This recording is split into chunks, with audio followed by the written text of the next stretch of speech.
good to be with all of you. It truly makes my eyes water when I see all of your faces and think about how much I love all of you. So I hope after the readings and the video this week, you started to get a better feel for contemplation and what this idea of contemplation is all about. And I so wish we were in person so we could be discussing this in our classroom together, because I would love to know what you're hearing and or reading and thinking. And but I hope you're experimenting with it on your own, and I hope you are using this time, this downtime, to get better at being in silence with God. I think it's an opportunity that we have to slow down the pace and work on our spiritual lives during this time. So you read scriptures this week about Jesus pausing to reconnect with God in a way during his ministry. And you read about this in multiple places in the Gospels, and then Psalm 46, which is so perfect for such a time as this. And that has the famous line, "Be still and know that I am God." And if you didn't get a chance to read Psalm 46, go back and read it, because I think that it's so perfect right now when it tells of things literally falling apart, the earth literally crumbling. And so I think it's very relevant to all of us right now when we feel like the world is falling apart. Where is God? And that's when God says, "Be still and know that I am God." So as Michelle said, we're both sending you emails. I may not send you one today and just let Michelle send it, because last week she put the video recording from Zoom, as well as the link to our class webpage. So each time I teach, I just set up a webpage that is on my website, mainly because I don't want to bug the church at 1 a.m. when I'm usually working on this stuff to post things. So it's at compassionfix.com classes. So if you go to compassionfix.com and click on classes, Transcend will be the first one. So it's pretty easy once you get to that website to see where it is. I removed the password so that you don't have to worry about that and issues. I've just decided in the time of generosity, if the world discovers this class, awesome. And then after the Zoom has ended, Michelle and the church, they edit it into a video without, all the tech issues. And then they post that. I'll post that also. So if you have to miss a class during this time, or if tech issues keep you from being online, those will all be posted for the entire 6 weeks.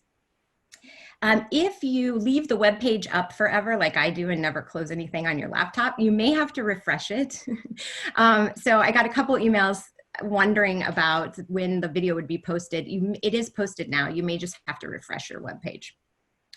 So the theme for last week was contemplative prayer, or time in silence with God. And St. John of the Cross, who is one of the mystics we'll study in a couple weeks, one of his quotes was, "Silence is God's first language."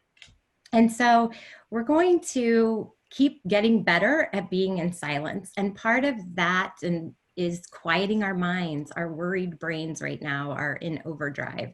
And so we're going to talk about some more practices to quiet our minds. But St. John of the Cross's quote of "silence is God's first language" reminds me of the story of Elijah in scripture, where Elijah is looking for God in the wind, in the earthquake, in a fire. He's expecting God to make some grand statement, and a powerful event would have to occur to hear God. And I think what Elijah realizes and then teaches all of us is God's in the whisper, God's in the silence. And I think that story is so relevant to us right now, with so much noise and so much worry. And I have had to stop watching the news and just rely on, if there's something I need to know, I'm sure somebody's going to tell me, because the words are triggering.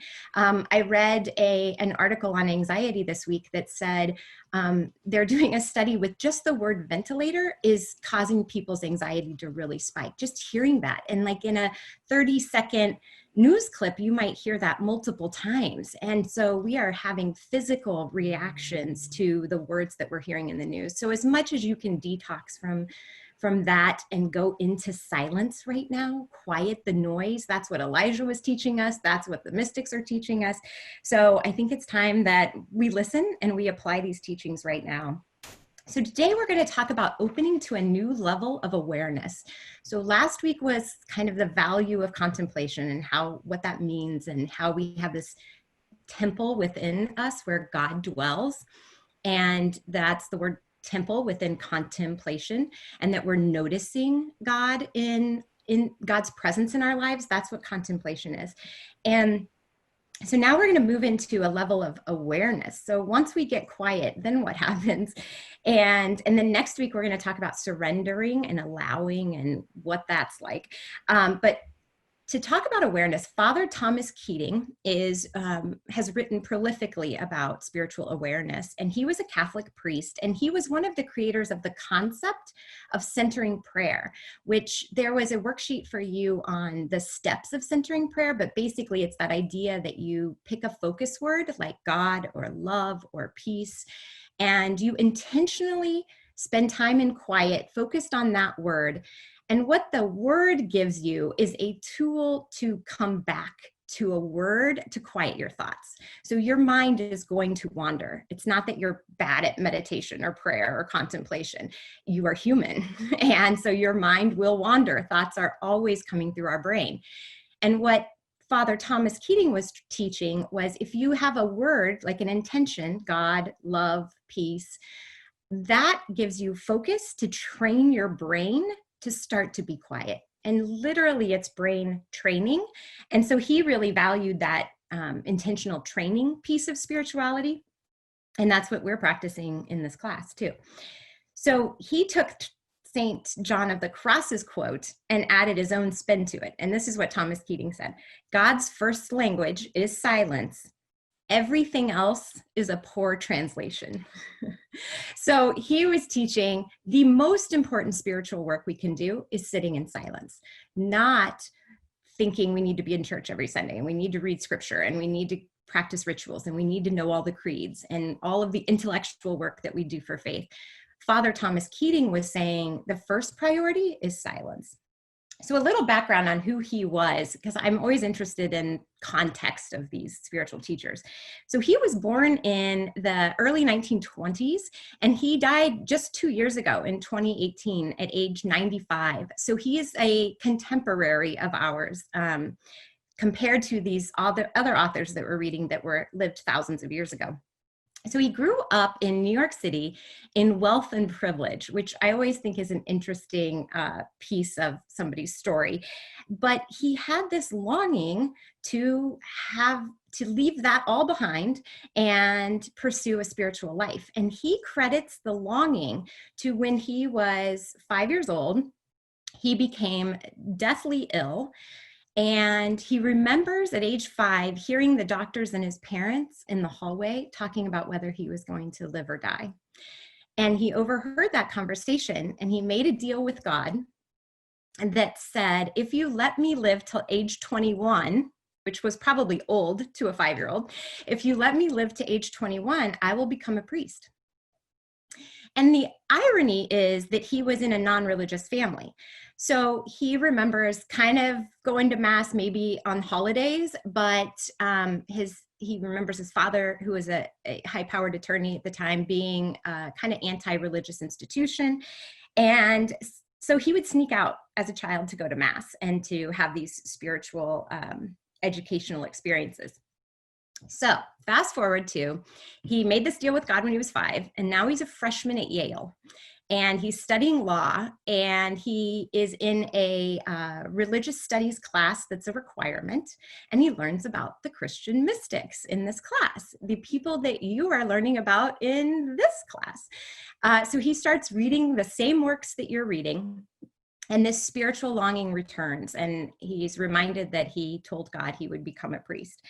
And so he leaves Yale, and he enrolls in seminary and becomes a priest. And as he's working in the Catholic Church and rising through the ranks of kind of earning his stripes as a priest, he becomes very frustrated with the institution. And so he decides he wants to teach contemplative practices, and he moves to Snowmass, Colorado, outside of Aspen, and he opens a contemplative monastery to train priests and monks that, and one of his points was, we're missing the point. We are getting so caught up in the intellectual side of faith that we're missing God's presence in our lives. So he establishes this monastery, which is still running today in Snowmass, and he goes back and forth from the East Coast to Colorado. But then in 1981, he stays in Colorado for the rest of his life, and he died there in 2018. And so what's the math on that? Like 40 years he was in Colorado leading the monastery. So he published many, many books. There's even a documentary on Amazon about him with the title Thomas Keating. So when I was in seminary, I was introduced to Thomas Keating's work. And he has one of his books is on the 5 levels of consciousness, the 5 levels of awareness and growth in our spiritual lives.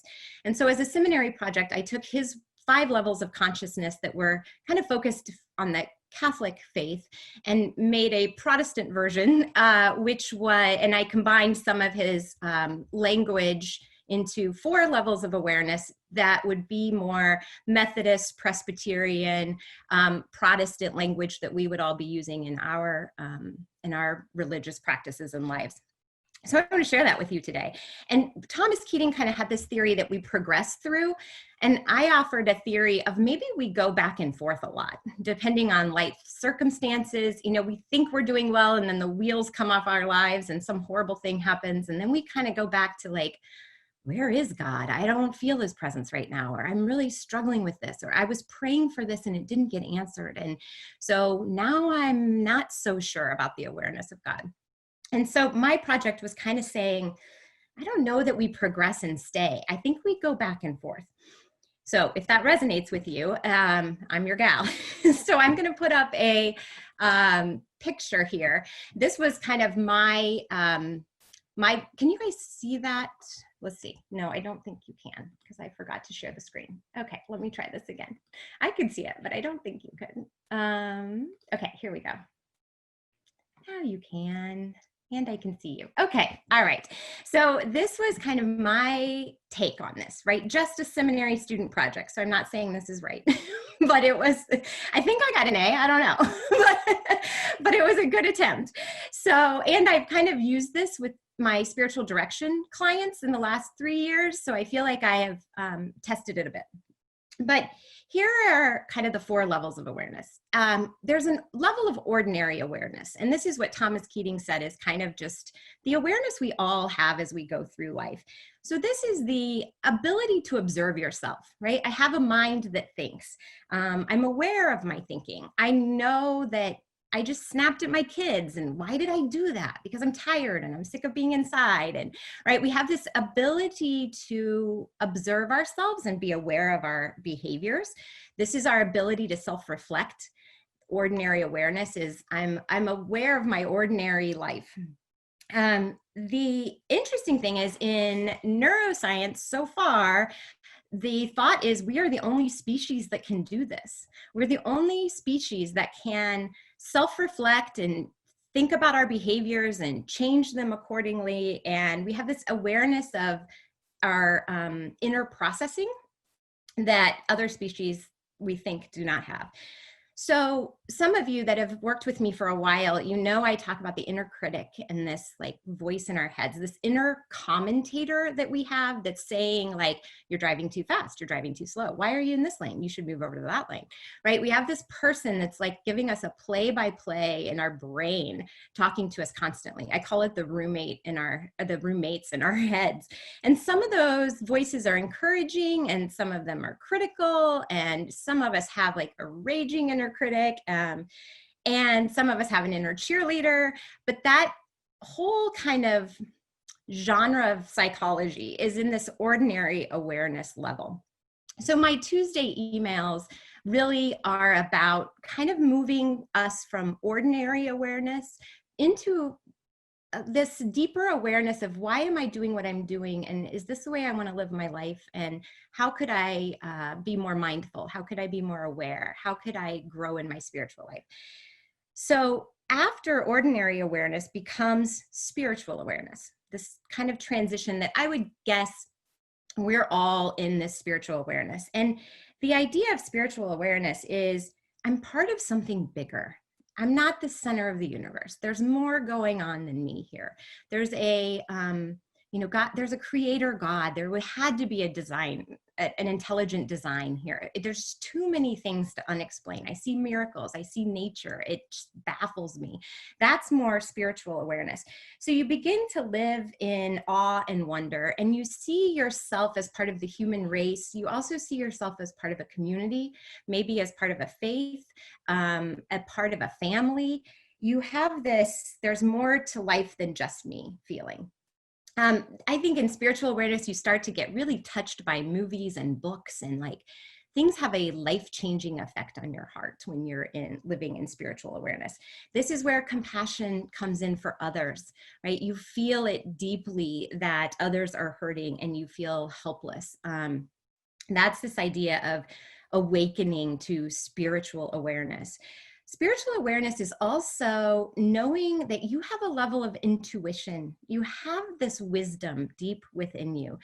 And we also have kind of an awareness that we might use language like, I feel a nudge from God, or I feel a nudge from angels, or I feel the presence of my deceased loved one with me, or I see signs. And that's living in this space of spiritual awareness.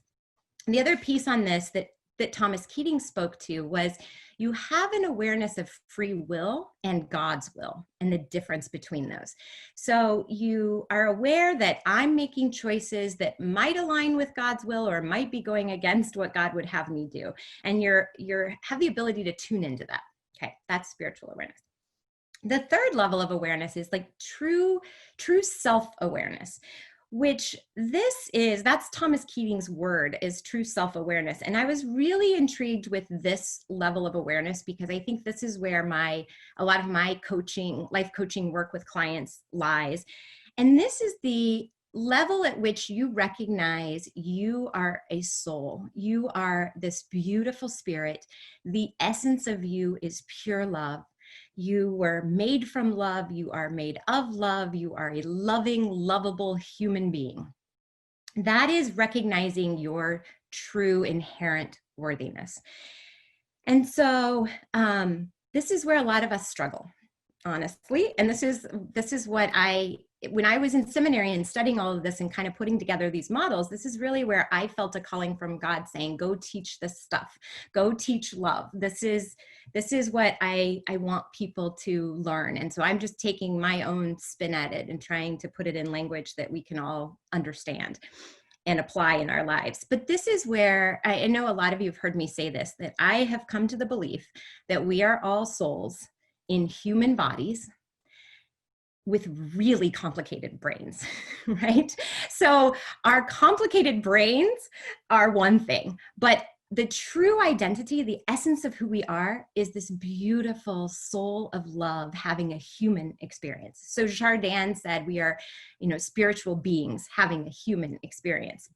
And that's this idea. And Gary Zukav calls it Earth School, which I love. Like, we're just a soul here in a human body going to Earth School, learning about life on Earth and all the challenges and the ups and downs and the joys and the pain and the suffering. And right now we're in a ton of worry. That complicated mind is going crazy. But the truth of our identity is that we are this beautiful soul of love.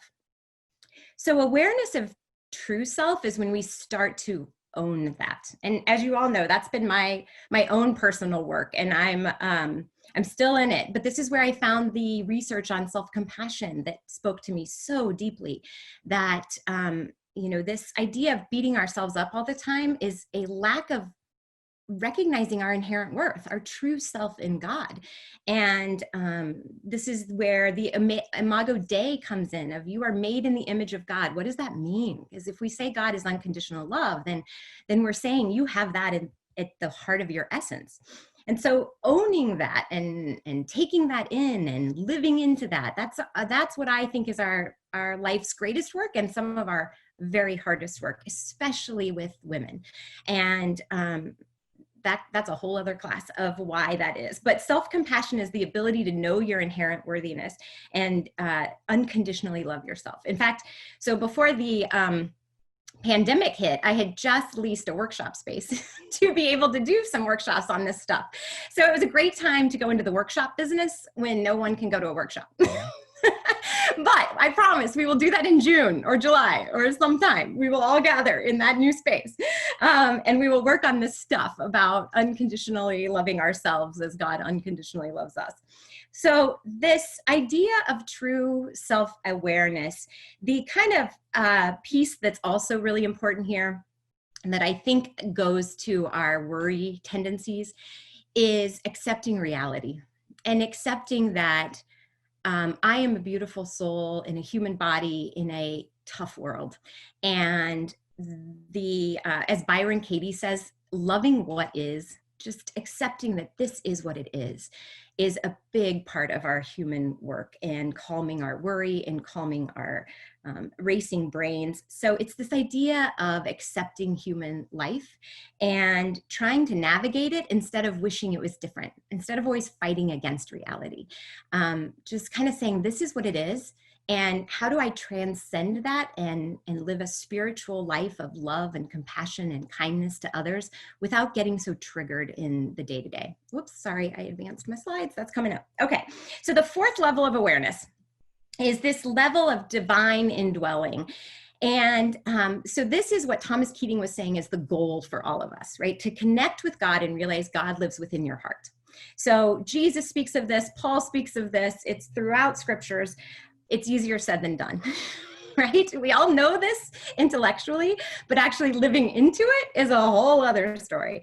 So divine indwelling is that deepest sense of knowing and accepting that you are made in the image of God and that God is within you, the light of Christ is within you, that you are aware of the source of your being and you are living in full connection to it every moment of your life. And so Jesus shows this level of awareness to us. And he says things like, I am in the Father and the Father is in me. To me, those scriptures all made sense when I understood this divine indwelling concept. And that's why I like to teach it to you now, is because then that stuff was like, oh, that's what the book of John is all about. Because John is kind of that wacky gospel that's very different than the others. I'm going to go back to, because I miss seeing your faces. Okay, so John is that wacky gospel that's different than all the others, right? The other three gospels are like the story of Jesus and the history of Jesus and the teachings of Jesus and the healings and the miracles and the parables and the wisdom. And then we get to John, and there's some of that in John, of course, but there's also a lot of phrases like, I am in the Father and the Father is in me. And we're trying to reconcile, well, the church says that Jesus was God incarnate, but then what does that mean? Because he's talking to God. And so I don't know if you guys struggle with those, but I certainly did. And so in seminary, I really wanted to try to figure out what all that meant. And that is where the mystics, to me, were like, oh, okay, I have teachers now speaking this language. I can kind of figure this out. And that idea of divine indwelling, that's what John's talking about, okay? And that's what that gospel is really trying to teach us, is this deeper level of knowing God as we are in union with God. So Jesus is the model for that, for us, that living in constant connection to God.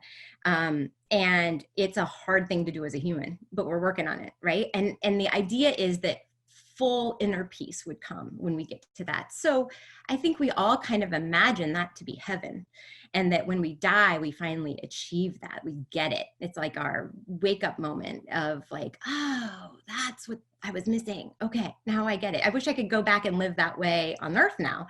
So I have hope that we can sort of touch some of that and bring heaven to earth and try to figure this out in our human life. I'm hanging on to hope of that, and I can see progress. So I think that at least it brings us a little peace in our human existence. So, all right, the idea of being one with God would be perfect union with God, living in a kind of a metaphysical sense of oneness, full presence with God. I know my union with God is divine. I know my union with every other human is divine. We are all divine, living in a sense of oneness with humanity. All right, that's where you would be headed to accept that divine indwelling. So this is our work, right? Is to accept that where we are on our level of awareness. So you're all way beyond ordinary awareness. I know that. And we are somewhere in spiritual awareness and true self-awareness, all of us. Like, and to me, it's day to day. Some days I'm doing well and some days I'm going backwards. And so I think that that's why in my theory of Thomas Keating's work, it was very fluid. It was depending on my life circumstance, I'm good or I've fallen off the rails. But the constant is to know that you are a beautiful soul created by God, a child of God, made of pure love. That's the essence of your being.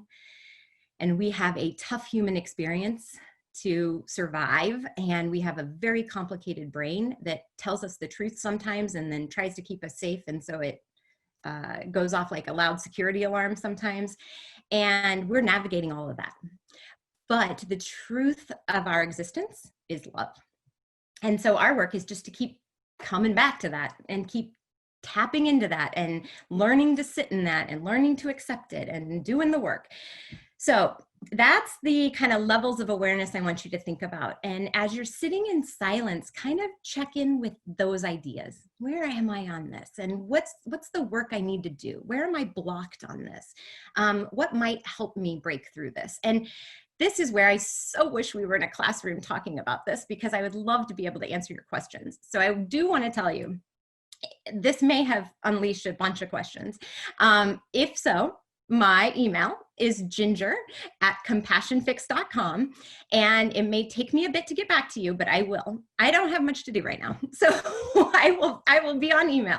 So if you have questions, let's have a conversation via email, because I know this could bring up a lot of stuff. That's why I was like, I don't know if I could teach this online, but we'll figure out a way. So the idea of the light of Christ in you, I want you to start kind of picturing that and imagining that and owning that. And then what does that mean? Because then you start seeing the world with the light of Christ in everybody, even those people driving you crazy on the, at the podium speaking right now, right? All of that kind of stuff going on, those people that are triggering and upsetting you, they have the light of Christ within them too.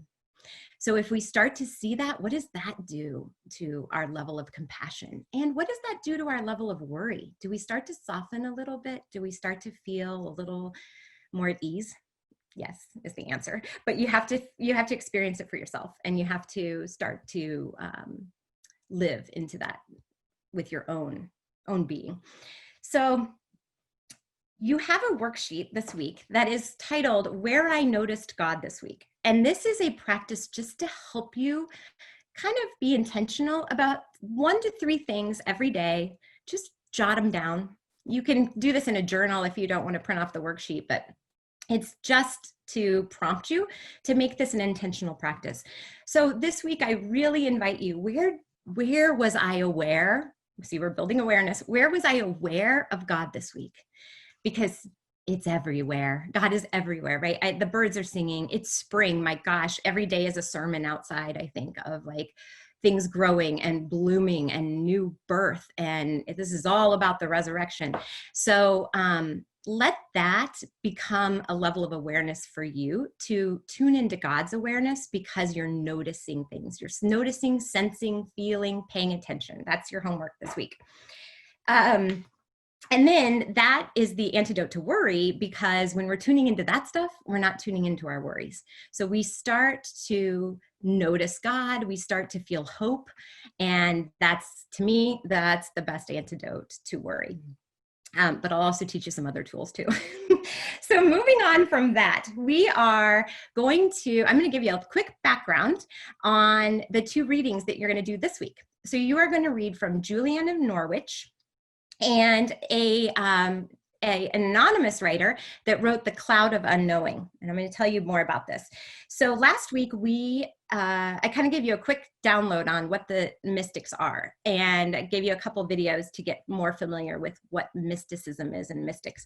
The Christian mystics were basically people that were not totally fed by the church at the time. They were probably wrestling with this idea of sin and wrath that that God that was being taught in medieval times. Remember, historical context is always important when we're reading and studying.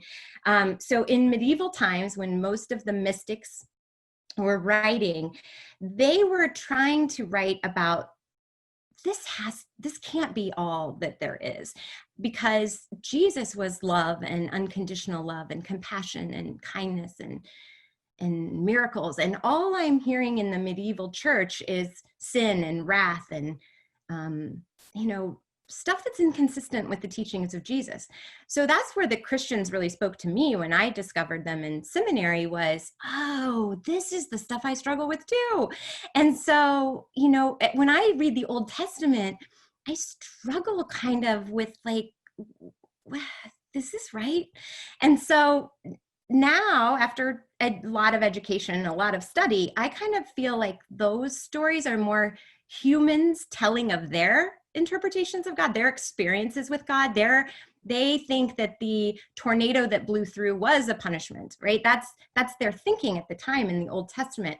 And then Jesus delivers this whole new way of seeing things and says, you know, God is really about love. And so the Christian mystics to me were like people who I thought got it. I was like, oh, these people get it. Now, we could all be wrong, but if we live more kind and gentle and compassionate, is that so wrong? I don't know. Okay, so the point is that the mystics are so, I think, divinely, ironically perfect for right now, because they wrote about the church being outside of the walls of the church.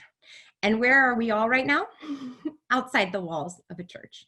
And so to me, it is so interesting that you all are reading this stuff for the next 6 weeks, that we are immersing ourselves in these writers when we can't physically be inside the walls of a church. We have church online, and we are spending a lot of time at home by ourselves and with people we love. And so it's pretty ironic that we're all studying this.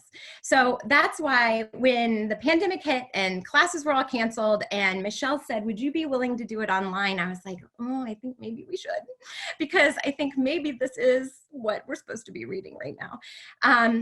So the idea of contemplation, right, is the temple within. God is in the temple within. God is not in the temple on the hill, in the building only. You can connect to God when you see the tulips coming out of the ground. It's, the mystics are saying, yeah, you have permission to think that. And remember, the church wasn't so crazy about that, because then that meant you weren't coming to church. And so that's why they were kind of silenced. But they are now sainted.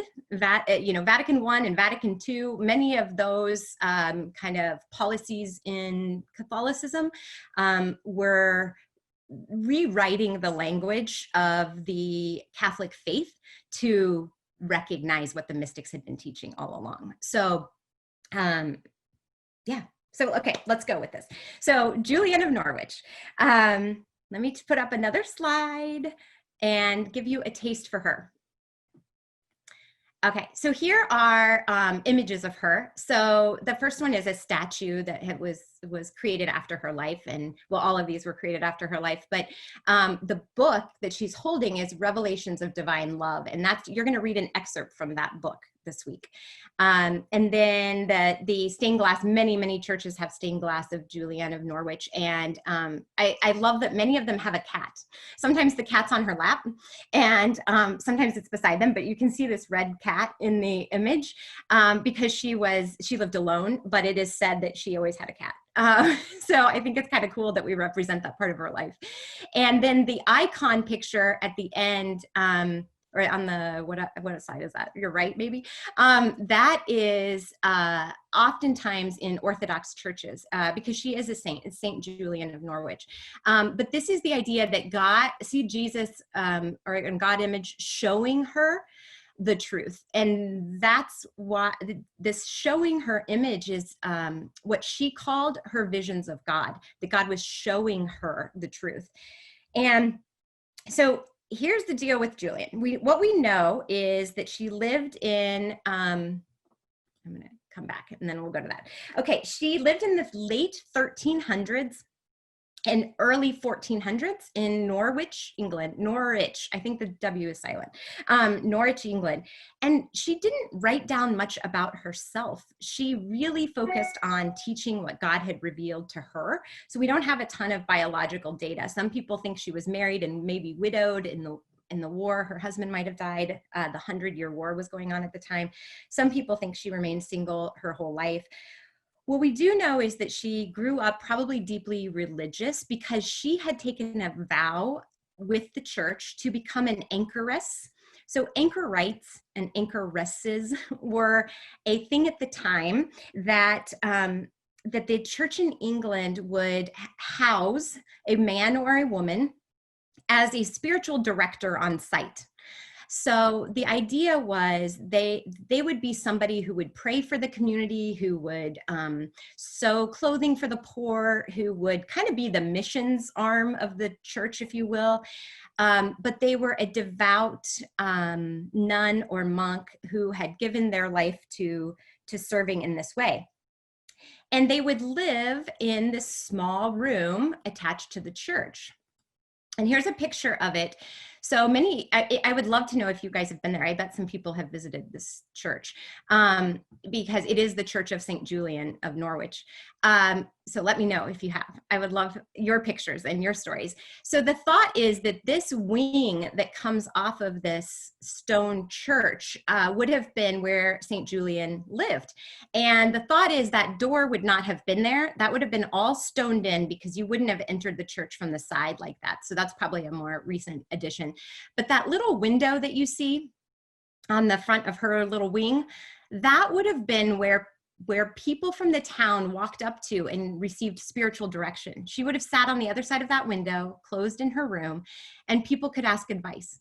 And when I read about this in seminary, I was like, I want to do that the rest of my life, but I really don't want to live in a one-room unair conditioned or heated building, and I really want to keep my family, and how could I do that? And so that's when Compassion Fix was born. Like, how can I do this in a modern age?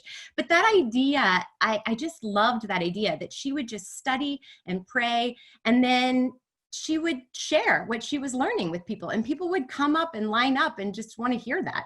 And so this, not growing up Catholic, this whole concept was new to me of a spiritual director at the time. But that is something that people of the Catholic faith take advantage of a whole lot more than Protestants. We don't know about this, but now you do. So at the time when Julian of Norwich was living in this little room, she was also watching the world kind of crash around her, similar to what we are right now. So this is what's interesting to me. Plagues were wreaking havoc in Norwich and all of England.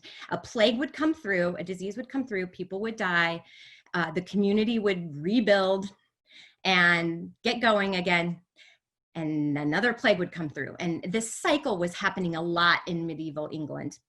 And there was also drought and famine. There were food shortages. I imagine grocery stores didn't have toilet paper and the stock market was crashing. And very much the world that we're living in right now, that she was living in and trying to find God in. Also, the Catholic Church at that point had three competing popes in England, or in Europe, sorry, three competing popes. Some of them were conservative, some of them were more liberal, and there was a schism in the church. Methodists and Presbyterians, we've been there, right? There's a schism happening in the church. You're kind of thinking, which pope do I follow? What do I believe here? So that was very much happening in the religious people of the time. So when I was looking at this in light of the pandemic, I was like, I think we'll start with Julian of Norwich, because I think that if you don't stick with me beyond this class, at least you got the relevance of Julian of Norwich in our lives right now. So when she was 30, she fell deeply ill herself and probably picked up one of the viruses of the day. And so she was deeply ill, so sick that the priest of the church read her her last rites. And she tells it as, he gave her a crucifix. And as you know, the Catholic crucifix has Jesus on the cross. And she was instructed to gaze at it for comfort. And that was kind of her goodbye. And then she would have what we would call today a near-death experience. And so she went into this, whether we would call it a coma or a deep fever or some difference than her actual existence, a different level of awareness. And what she tells of is 16 showings that God presented to her. Mary presented up some, Jesus presented some, God presented some, and these were visions of truth. And so she saw visions of heaven, and she asked her tough questions, like, I hear my priest talking about sin and wrath, and is that really the truth? And what she wrote after she survived, she wrote all of this down as a testimony for what this is what God revealed to me. And what she found was what God revealed to her was a God of love and a God of compassion and a God of gentleness and kindness. And he explained sin, and he explained to her what all of that meant. But the bottom line was some of that wasn't accurate, and God was love. And so I'm offering to you this week for you to read an excerpt of Showing 14 is what you're going to read. And this is on the Compassion Fix classes website. And it is her vision of God teaching her about prayer. And so of all of them that I looked through to share with you, because I didn't expect you to read the whole thing of Revelations of Divine Love, if you want to, you can order it on Amazon. There's multiple translations, and you can just kind of read about them and pick one. But the one that I'm sharing with you is out of this Revelation of Love. You'll see the cover. So if you like it and want more, you can get that book. But the idea is that she learned of a God of love, and that's what I think she shares with us today. So a couple of her quotes were, the fullness of joy is to behold God in all things. Right? That's what I think we're all trying to do with seeing spring outside our doors. And then another one is, nothing less than God can satisfy us. And all shall be well. So you've probably heard that one a lot. She said that God said to her, all shall be well, all shall be well, all manner of things shall be well. And so you're going to read some of that this week, but I think she'll really speak to you. Okay, so that's Julian of Norwich. The next one you're going to read is The Cloud of Unknowing. And this one's an anonymous author. So I'm not going to spend much time on biological background on this one, because we don't know. What we know is that this person was deeply religious. They lived at the same time of Julian of Norwich. So they would have been going through all that same historical context at the same time that Julian was. We know they were somewhere in England. There's some references to Canterbury Tales and Chaucer. So we think that, Canterbury Tales would have been published about the same time. But the author remained anonymous, maybe in humility. Some scholars think that they wanted the writing to be focused on God and not the author. Some think that this person was scared of the institution and the persecution and the martyrdom that was happening in the heresies that were being accused. So maybe they stayed anonymous to protect themselves. But it's thought that this person had studied scripture deeply, because they quote scripture a lot. And they appear to have listened to the theologians and philosophers at the time. So probably somebody of high intellect, well-educated, is what kind of scholars have deduced. What we do know is they were a spiritual advisor, and it's written like a letter to somebody seeking spiritual advice. So like a spiritual director writing to a directee. And it's instructions on how to find God, how to live in the presence of God. And so what this author writes about, and where the title comes from, is unknow everything you think you know about God. So the cloud of unknowing is let go of all the labels, all the sermons you've heard, all the artwork you've seen, all the things that have shaped your thinking about God. Release all of that and just experience God. Let God into your heart. So quiet your mind and get rid of all of the thinking and just feel it and experience it. That's true God. And so that's what this author is kind of teaching. So they use the word like be naked with God. That doesn't, some people read that and they're like, the mystics are weird. That means go thoughtless with God, right? No labels. This nakedness means vulnerability, open teachings, let go of teachings, let go of everything you think you know to be true, and just experience God for yourself. So some of you as my clients have heard me say to you, let's do less thinking and more loving, right? That's how I kind of sum up the cloud of unknowing. That's what that author was saying. Let's do less thinking and let's do more loving and just sit in the presence of God. So I think you'll enjoy reading The Cloud of Unknowing. I gave you the beginning of this book as an excerpt. It's the first 10 chapters, but the chapters are one page. And you may feel like, oh, I want to read more. If you do, you can get that book too. And that one is a translation that I chose. I've read a few translations of this, and this one I think is the easiest to digest. And so you'll read that this week too. And I think that for me, where I have applied this thinking is the things that we've heard about God, the work we've done, the Bible studies, the teachings, the sermons, the intellectual work we've done to know God, sort of creates this thick fog in our brain. And so when we're sitting in church, we're working through that thick fog of like, what's this pastor saying? And what does this sermon mean? And is that what that scripture means?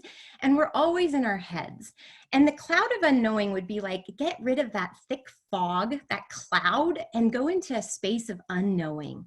Just quit thinking so much and open your heart to feeling. And so I think of it sometimes like when I think I'm driving the conversation with God, right? I'm in control.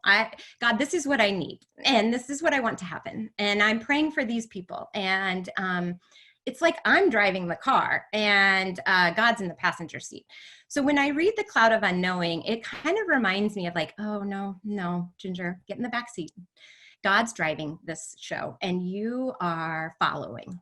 And you are asking God to show you the way and direct where you go. This isn't about you giving directions. This is about you being in the backseat and God driving. So that's kind of how I apply this in my personal life. So if you read that and you're like, this is out there, I can't read it, then just think about the car metaphor and that you're letting God drive and you don't know anymore. You're not the GPS anymore. You have no knowledge of where you're headed. So just let God drive the car and you go along for the ride and you just bask in love. And then that will give you all the answers you need. That summarizes The Cloud of Unknowing. So this leads me to our practice for today, and then I will we'll wrap up. So the practice for today, you'll see instructions on the webpage for this, but it's a practice of heart breathing. And you can do this as a prayer. The heart breathing instructions that I'm going to share with you, these are to get your brain in a place where then you open and pray on your own. So I'm going to take you through some prompts that just kind of get you settled and centered. And then that's where then you would just be silent with God after that and have your own conversations. But I just want to teach you this while we're all together today. So heart breathing is a heart opening practice. And that's kind of what I want you to think about this week, is opening to awareness and opening to not having all the answers, right? And just experiencing God. So you become mindful of your breath in this practice. You become mindful of your heart opening to God, to other people. And there's a bit of imagery that might sound weird. So I want to talk to you about this up front. You're going to consider that your nostrils or your mouth, where you normally take in air, is over your chest instead of your heart. So it's kind of this imagery like I'm going to breathe into my heart, not into my face or into my head. But try not to get caught up over like, how would that work? And that's weird. And I don't know. And all that stuff our thinking brain starts to do. See how we get in that crazy thinking brain. Try to drop all that and just imagine that like your heart, your chest is open and you're receiving air in without doing the whole, anatomy, this is weird thinking. So you're just going to take in breath through your heart and your heart's going to extend breath. That's the imagery for you. Okay, so let's do this together.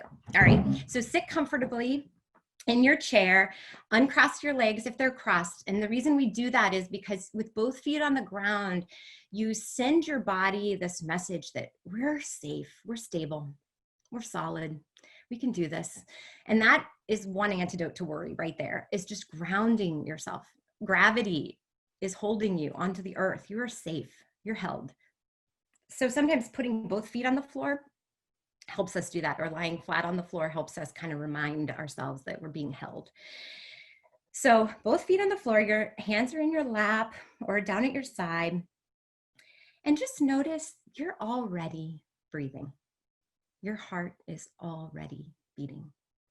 You're not driving that show, right? You're not in control of that. That's happening for you in your benefit. That's happening. It's kind of like God working for us in our benefit. It's happening without us doing anything. Our heart is beating, our lungs are breathing, blood is flowing, and we're just receiving. We're being cared for. That's the space I want you to sort of get into with this practice. So now close your eyes or gaze down at the floor and just notice your natural breath. Notice your heart breathing. Or beating, sorry. Notice your heart beating. Notice breath coming in and out. We're not manipulating it. We're not driving it. It's happening. And then notice when you inhale, there's a natural expansion of your body. Your chest rises. And then that expansion dissolves as you breathe out. Just notice that feeling of filling up and then letting go.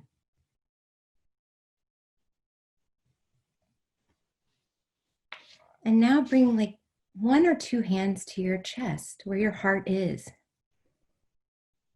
And feel that rising and that letting go.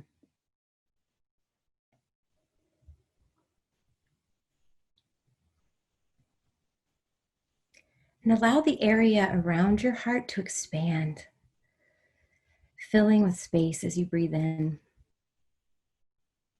And then relaxing as you breathe out. And just trusting that another breath will come. Just trust.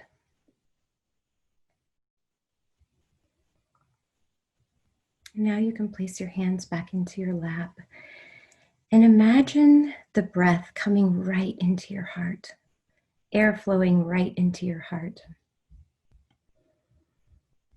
And then back out of your heart. Imagine what this feels like if air can just flow into your body so freely, so beautifully, so calmly.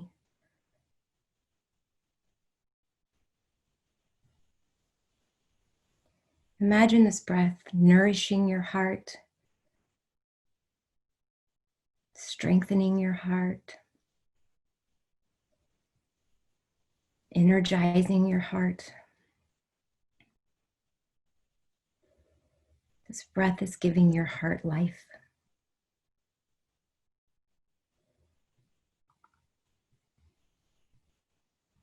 If you came into today's class with something very heavy on your mind and on your heart,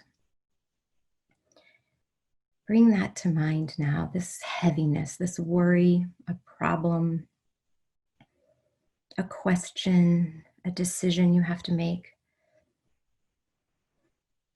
Bring that to mind and just imagine that you can literally breathe into your heart, into this worry, into this problem, into this decision. And say to this worry, I open my heart to this moment.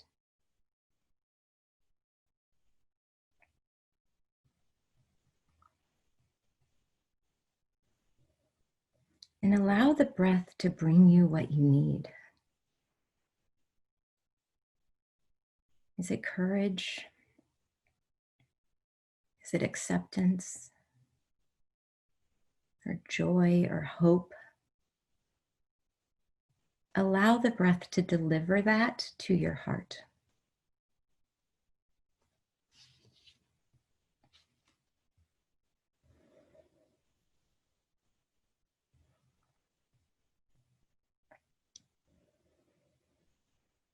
And now imagine you can share that same thing with other people who need it too. Share what you just received with other people who need it.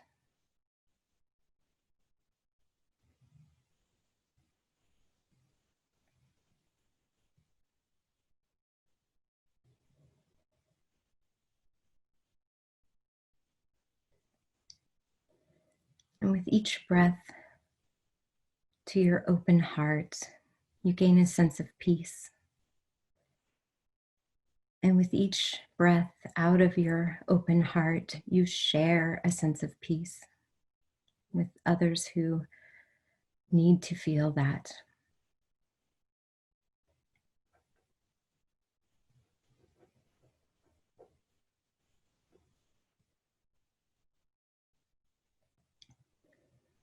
And now remember this feeling. Notice how you feel right now. And you can return to this feeling anytime throughout your day. This heart breath is always available to you.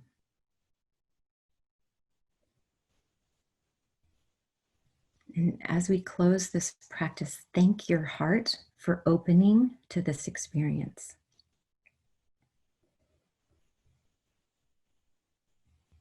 Feel gratitude for this open expansion feeling you feel, and that your breath brought you exactly what you needed.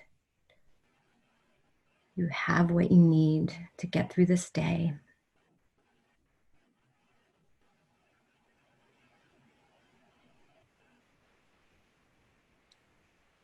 And then come back into your present space where you're sitting. Maybe rub your hands on your legs and come back into the present moment and take a deep breath and open your eyes. That's available to you always and forever. And there are instructions posted on the class webpage, so you can walk yourself through that. And then I invite you at the end to just sit with that open heart. Allow God into that space, allow love and compassion into that. And you will start to feel so much nourishment from that practice. It's one of my favorites. And if your mind is racing, I'm going to give you a few tools for that before we end. So if you're doing this work and you're like, I think this is working for everybody else, but not me, I got you. I got your back because I was that girl. So this is what you can do. Some tricks. Okay. Let me advance. Oh, where's my next slide? Oh, here we go. Okay, so there's 3 images of what to do with your thoughts. So if you're trying these practices and your mind is still racing, 3 quick things. I'm going to give you some of these each week. For this week, these are the things I want you to practice. One is the imagery of clouds floating by in the sky. So we're all going to practice noticing, right, back to that awareness, that ordinary awareness. We're noticing that thoughts constantly pass through our brain. One thought after another, one sentence after another, like hundreds of thousands of those a day are going through our brain. And I want you to just start picturing, those are like clouds floating by. So if you were laying outside in the sun today and you are watching, I don't know if there's clouds, I can't see. If there are fluffy clouds on a blue sky going by, you would just let those clouds float by, right? We're gonna let our thoughts go on a cloud and just float away. So each thought that comes up and tries to distract you from your silence and your quiet time, and each thought that comes up and kind of interrupts your opening heart process, you just put it on a cloud, let it drift away. It's just like a cloud floating through your brain. The next one, oops, if you're a control freak, and you're afraid you're going to lose the thought. And so letting them drift away seems a little out of control.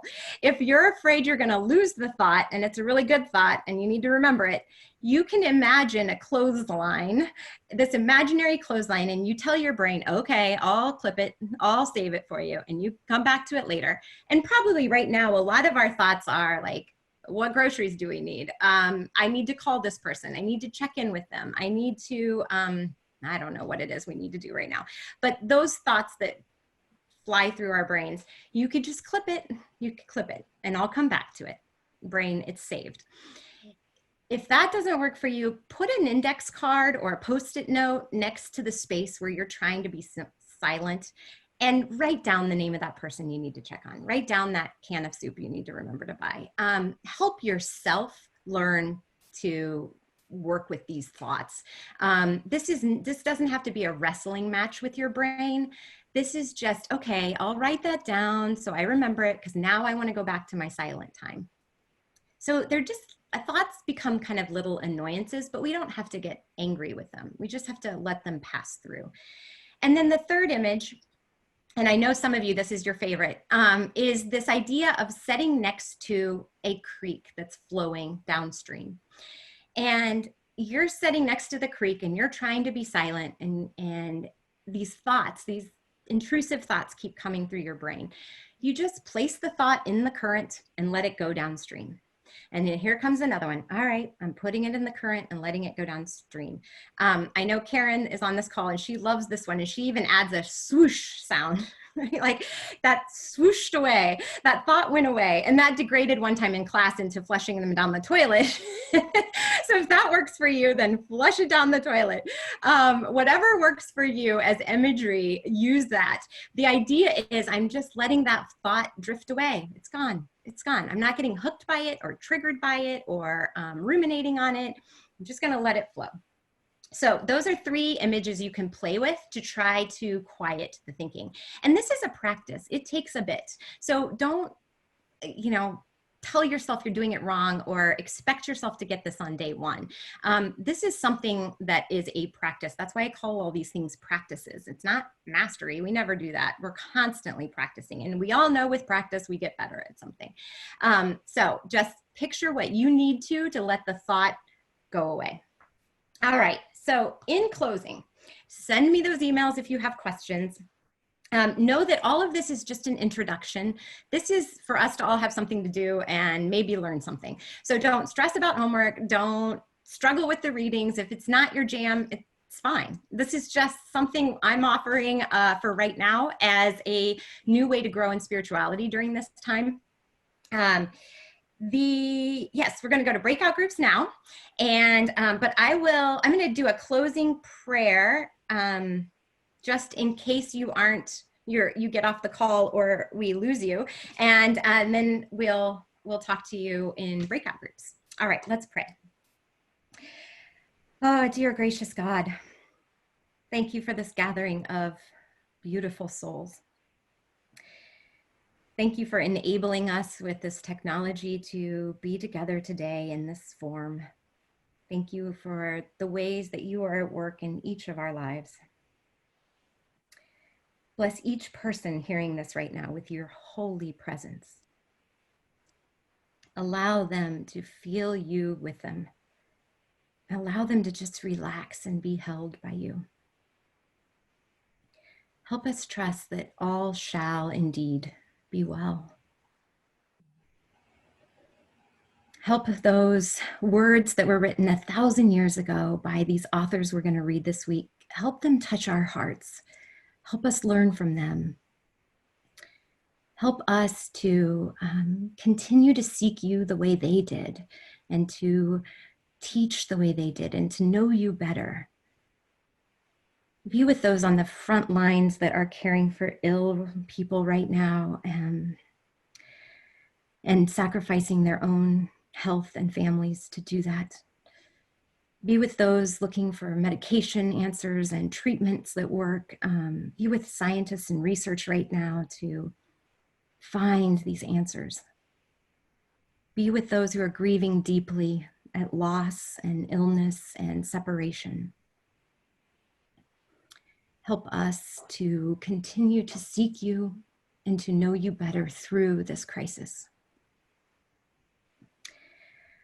Nudge us towards how you would have us serve. Nudge us towards the people you would have us be. Show us the way. In your Son, Jesus' name, amen. Okay, So next week, we're going to talk about surrendering and allowing, and we're going to talk about our imagery of God and how that impacts our prayer life. I'll teach you a practice of Lectio Divina, which some of you may already know, and we're going to add a contemplation piece to that. It's about how you read scripture. We're going to study Augustine of Hippo, who was from Africa, and Cynthia Bourgeault, who's a modern, contemporary, today mystic. And some of you may already be familiar with her work. So we will now go to breakout sessions. And if I don't see you again, I will see you next Thursday. God bless you all.